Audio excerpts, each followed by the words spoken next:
अब बात यह है कि यूसीसी आए, आईसीसी आए, यूनिफॉर्म सिविल कोड आए या इंडियन सिविल कोड आए। मैंने लॉ कमीशन में अपना प्रेजेंटेशन दिया था, सरकार को भी मैंने प्रेजेंटेशन दिया है।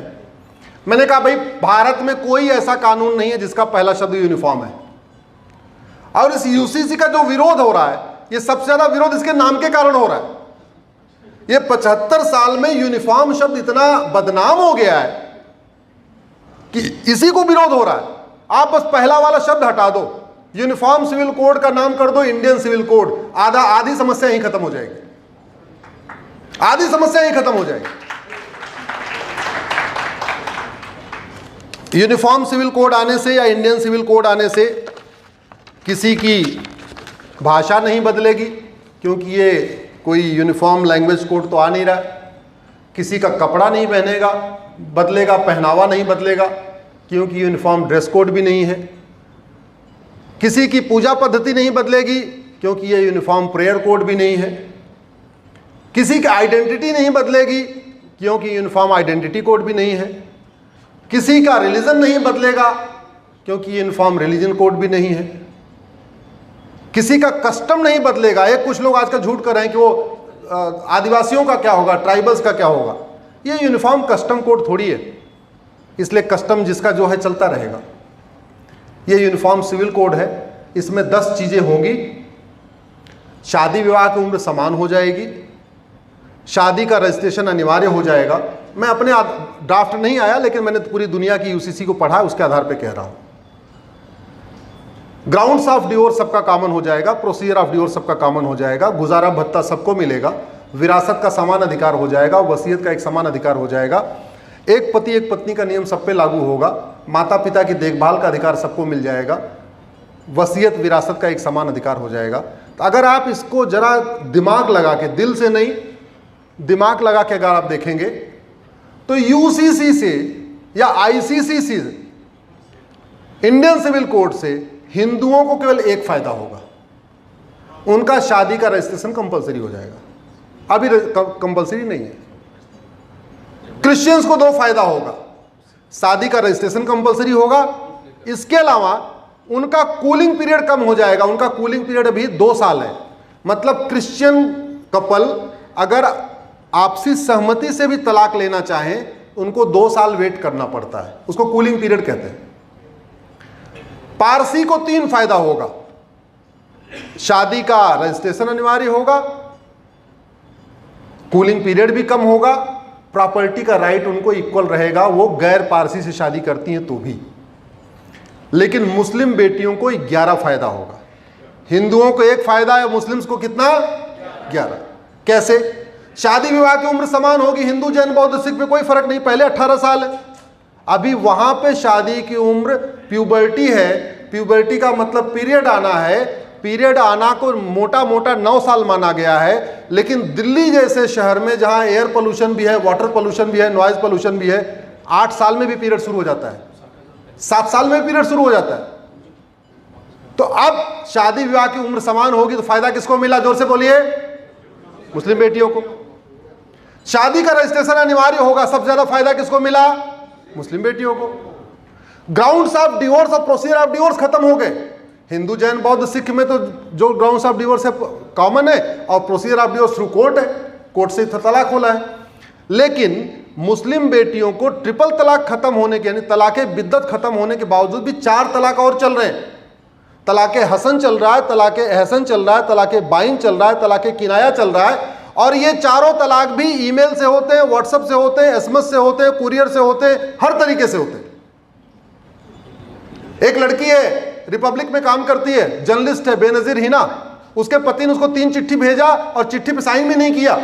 बाद में पेटीएम से 15,000 रुपए भेजा, बोला ये तुम्हारा मेहर की रकम, 2,000 रुपए भेजा, बोला तुम्हारा बच्चा जो 1 साल का बच्चा उसका दूध पीने का खर्चा, 17,000 रुपए में तलाक हसन, और साइन भी नहीं किया।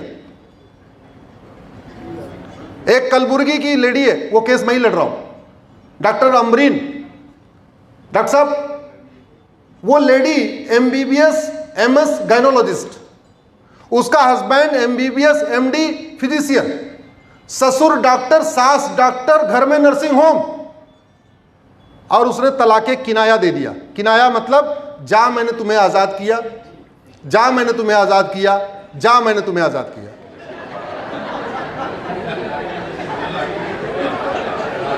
ये सामान्य व्यक्ति नहीं, डॉक्टर, पूरी family doctor.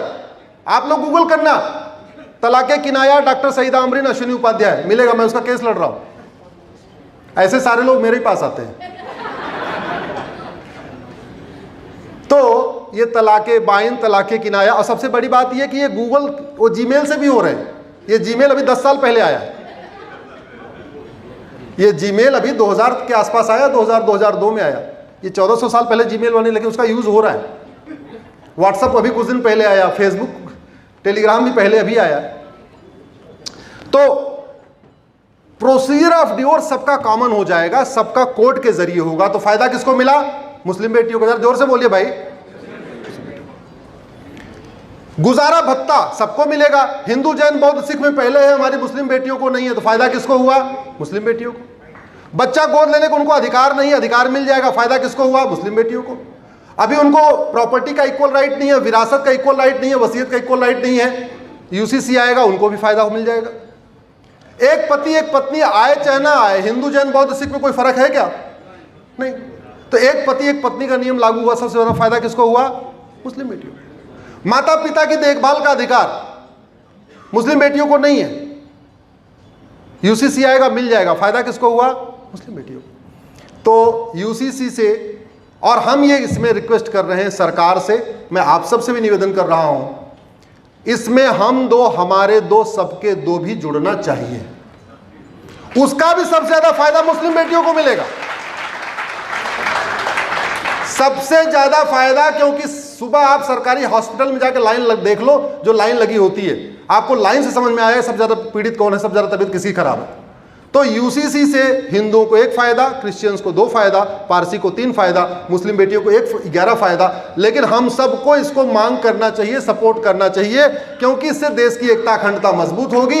1 nation 1 civil law आएगा तो आपसी सद्भाव बढ़ेगा, सबका साथ सबका विकास होगा, सबका शरीर स्वस्थ होगा, बीमारियां कम होंगी। तो इससे सबका ओवरऑल सबका फायदा होगा।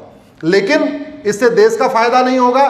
देश का फायदा तब होगा जब इस देश में 1 नेशन 1 टैक्स कोड होगा, 1 नेशन 1 पुलिस कोड होगा, 1 नेशन 1 जुडिशियल कोड होगा, 1 नेशन 1 एडमिनिस्ट्रेटिव कोड होगा, 1 नेशन 1 इंडाउमेंट कोड होगा। ये मठ मंदिर फ्री होंगे, उससे देश का फायदा होगा। इसलिए चूंकि समय की मर्यादा है, बाकी विषयों पर मैं बोल नहीं सकता हूं। दत्ता जी लगातार लाउड स्पीकर लेके वो माइक बैठे हुए हैं। अगर अब नहीं बंद करूंगा तो माइक फेंक भी सकते हैं। मैं नहीं लूँगा। आपने कहा कि कानून घटिया है, कानून अच्छे होने चाहिए। अभी पहले कुछ दिन खालिद उमर साहब जो बैरिस्टर है पाकिस्तान से इंग्लैंड में, उन्होंने कहा कि ये जो सब हमसे जुदा हो रहा है, इसमें वो व्यक्ति विशेष जो ये जुल्म करता है वो अकेला नहीं होता। बिल्कुल। उसका साथी उस जानता है, उसका परिवार उसको जानता है, जिस मोहल्ले में रहता है वो जानता है, जिस मस्जिद में रहता है जाता है अपनी नमाज पढ़ने वो जानता है, उस मस्जिद का मौलवी जानता है। बिल्कुल। तो अगर इसको आपको खत्म करना है तो उस आदमी से लेके पूरी कड़ी को उठाना है, और पूरी कड़ी को उठा के आप काले पानी जैसी सजा का परिविधान करें। जैसा उन्होंने उदाहरण दिया खालिद साहब ने कि इंग्लैंड ने अपने जो इलीगल इमिग्रेंट्स हैं उनको हाउस करने के लिए रवांडा को $2 बिलियन दिए हैं, तो वो ऑफशोर डिटेंशन सेंटर रवांडा में बनाया।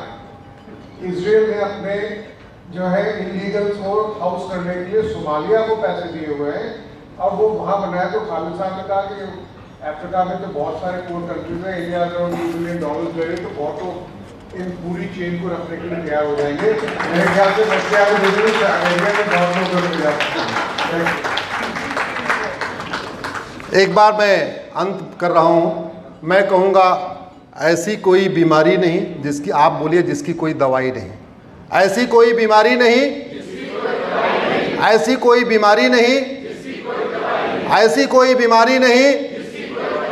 मैं कहूँगा ऐसी कोई समस्या नहीं। आप कहेंगे जिसका कोई समाधान नहीं। ऐसी कोई समस्या नहीं, ऐसी कोई समस्या नहीं, ऐसी कोई समस्या नहीं सब लोग अपनी अपनी ड्यूटी निभाएं। डॉक्टर अपनी ड्यूटी जैसे निभा रहे हैं, दत्ता जी एक नागरिक की ड्यूटी निभा रहे हैं, इसी तरीके से सांसद विधायक अपनी ड्यूटी निभाएं। उनका मुख्य काम है कानून बनाना, बतौलेबाजी करना, भाषण देना, फीता काटना, उद्घाटन करना उनका मुख्य काम नहीं है। मुख्य काम उनका क्या बोलते हैं, कानून बनाना है। संविधान में उनको लॉ मेकर कहते हैं, इसीलिए उनको शपथ दिया जाता है और अच्छे कानून बनाने की शपथ लेते हैं। तो मैं तो ये आग्रह करूंगा, आगे से सेमिनार अब कहीं हॉल में नहीं करना है। जो सेमिनार करना है सांसदों के घर पे करिए, वहीं इकट्ठा होइए, उन्हीं का दूध, उन्हीं की चीनी, उन्हीं का पानी, उन्हीं का भोजन, और सीधे बोलिए जब तक तुम संसद में सवाल नहीं उठाओगे वक्फ एक्ट के खिलाफ हम बैठे रहेंगे।